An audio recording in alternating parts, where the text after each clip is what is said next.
नमस्कार, आप देख रहे हैं सत्य हिंदी और मैं हूं आपके साथ कृति सिंह। जम्मू कश्मीर के किश्तवाड़ में बाढ़ का कहर जारी है। बादल फटने से अब तक 60 लोगों की मौत हो गई है और 100 से ज्यादा लोग लापता हैं। बारिश इतनी तेज हो रही है कि कई इलाकों में लोगों को बचाना मुश्किल होता जा रहा है। हर तरफ पानी ही पानी है, भारी तबाही मची हुई है। इस प्राकृतिक आपदा ने चौसोटी गांव को पूरी तरह से तहस नहस कर दिया है। इतना ही नहीं बल्कि इस आपदा की वजह से मचैल माता यात्रा जोरदार प्रभावित हुई है। 14 अगस्त 2025 को दोपहर 12 से 1 बजे के बीच जम्मू कश्मीर के किश्तवाड़ जिले के चौसोटी गांव में एक भयानक बादल फटने की घटना हुई। बादल फटना मतलब बहुत कम समय में इतनी तेज बारिश कि सब कुछ बह जाए। मौसम विभाग के मुताबिक अगर किसी छोटे से इलाके में सिर्फ 1 घंटे में 100 मिलीमीटर से ज़्यादा बारिश हो जाए तो उसे बादल फटना कहते हैं। किश्तवाड़ में कुछ ऐसा ही हुआ। ये गांव मचैल माता मंदिर की यात्रा के रास्ते में आता है और वहीं पर यह हादसा हुआ। बादल फटने के दौरान यात्रा चल रही थी और सैकड़ों तीर्थयात्री गांव वाले मौजूद थे। अचानक बाढ़ आई और घर, दुकानें, सड़कें, पुल, लंगर और यहां तक कि एक सुरक्षा चौकी तक सब बह गया। रिपोर्ट्स के मुताबिक इस हादसे में 2 CISF के जवान समेत करीब 60 लोगों की जान चली गई। कई लोग घायल हैं, जिनमें से 37 की हालत गंभीर बताई जा रही है। और सबसे ज़्यादा परेशानी की बात तो ये है कि सैकड़ों लोग अब भी लापता हैं।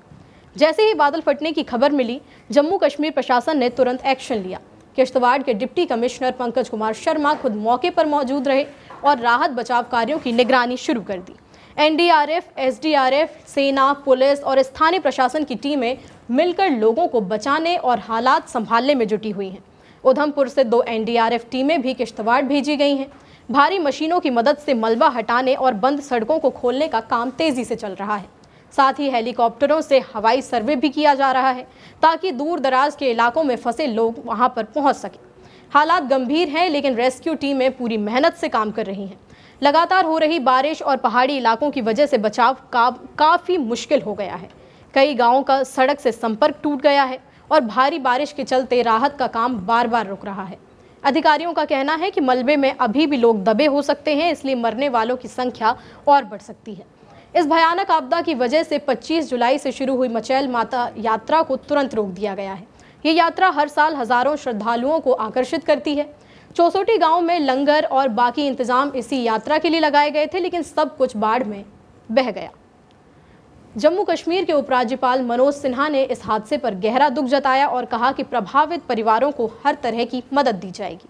मनोज सिन्हा ने अपने एक्स पे पोस्ट में लिखा, किश्तवाड़ के चौसोटी गांव में बादल फटने से जो तबाही हुई है उससे मैं बहुत ज़्यादा दुखी हूँ।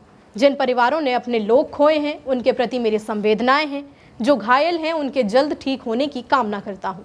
सिन्हा ने बताया कि सिविल प्रशासन, पुलिस, सेना, NDRF और SDRF को राहत और बचाव का काम तेज करने के निर्देश दिए जा चुके हैं। केंद्रीय मंत्री जितेंद्र सिंह ने भी हालात पर नजर रखी और किश्तवाड़ के डिप्टी कमिश्नर के साथ लगातार संपर्क में रहने की बात कही। जितेंद्र सिंह ने कहा कि बचाव टीमें मौके पर हैं और जो लोग लापता हैं उन्हें ढूंढने की पूरी कोशिश की जा रही है। जम्मू कश्मीर के मुख्यमंत्री उमर अब्दुल्ला ने गृह मंत्री अमित शाह से बात की और उन्हें किश्तवाड़ की स्थिति की जानकारी दी। उमर अब्दुल्ला ने कहा कि प्रशासन और राहत टीमें पूरी ताकत से जुटी हैं और हर संभव मदद पहुंचाई जा रही है। पूर्व मुख्यमंत्री गुलाम नबी आज़ाद ने भी इस हादसे पर गहरा दुख जताया और सरकार से कहा कि बिना देर किए राहत और बचाव का काम शुरू किया जाए। बीजेपी नेता जहांजेब सिरवाल ने इस आपदा को किश्तवाड़ में चल रही बिजली परियोजनाओं से जोड़ा और कहा कि बिना सोचे समझे बनाए जा रहे प्रोजेक्ट्स का पर्यावरण पर असर पड़ रहा है।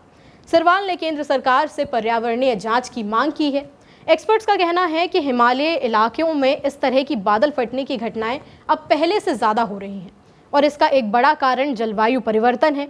साथ ही बिना प्लानिंग के विकास और पर्यावरण नियमों की अनदेखी ने इन आपदाओं की मार को और भी ज़्यादा बढ़ा दिया है।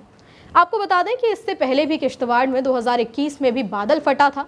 2021 में बादल फटने से 26 लोगों की जान चली गई थी और 17 लोग घायल हुए थे। अब 2025 की ये घटना फिर से दिखा रही है कि हिमालयी इलाके कितने ज़्यादा संवेदनशील हो चुके हैं और यहाँ ज़रा सी चूक कितनी बड़ी तबाही ला जा सकती है। फिलहाल प्रशासन और राहत टीमें पूरी कोशिश में लगी हुई हैं, लेकिन लगातार बारिश और मुश्किल रास्तों की वजह से हालात और भी ज़्यादा गंभीर होते जा रहे हैं। केंद्र और राज्य सरकार दोनों ने वादा किया है कि प्रभावित परिवारों को हर मुमकिन मदद दी जाएगी। फिलहाल के लिए इतना ही। नमस्कार।